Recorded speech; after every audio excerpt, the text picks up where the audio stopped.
Macmillan Audio presents The Dog I Loved by Susan Wilson. Read for you by Christina Delaine.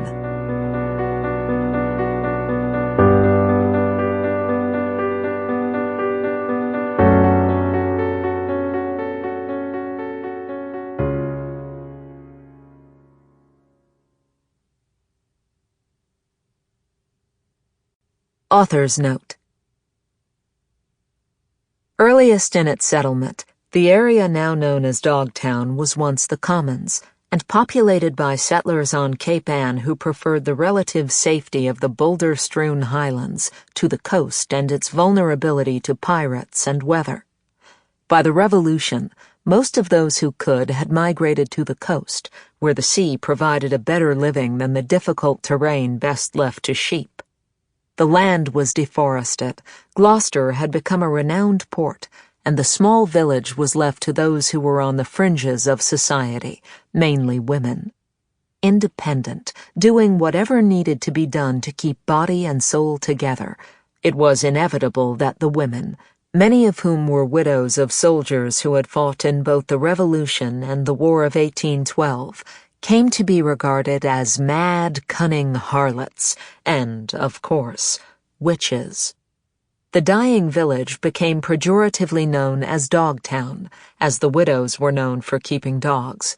No one has kept a record of what these dogs looked like or were called, only that they were the widows' protectors and companions, their familiars. Prologue. Ours have been watchers for generations. We are the guards and keep our charges safe. We never forget our purpose, our contract. They need us, my kind, as they did in the ancient dark days. They still do. They are the lost, the friendless, the grieving. You've seen us, huddled beside the homeless, giving comfort to the unnerved, the ill. We have done so for centuries. We were once guarded against predators. We now guard against loneliness. We keep to the shadows until we are needed. Part 1. Rosie. The judge gavelled her verdict, and gray flooded my vision, as if a technicolor world had reversed itself into black and white. The gray shrouded me as I was led from the courtroom into a holding cell. I don't remember anything beyond being in that cell, until the van that took me to Mid-State Women's Correctional Facility drove through the high gates that would be my perimeter for however many years I would be incarcerated. I had been sentenced to 20 years.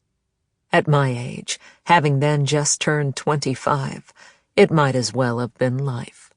The grayness that encompassed my vision was abetted by the gray scale of my environment: walls, floors, bars, even the stainless steel tables and chairs in the dining hall, the bland food. The high windows, cross-hatched with wire, showed only the hazy, dirty white of sky. The only dash of color that broke through my clouded vision that first day was the bright red tie that Warden Hinckley wore against a dingy white shirt.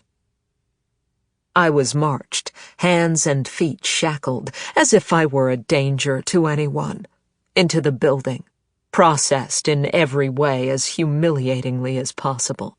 And then I meekly followed my inmate guide to the cinder block and steel space that would be my new home. A set of bunk beds, a seatless toilet/sink combination, 2 tiny 3-drawer bureaus. My cellmate, roommate, as in some arcane nod to civility our cells were always referred to as our rooms, wasn't there, but evidence of her presence was dense in that tiny space. Sample complete. Ready to continue?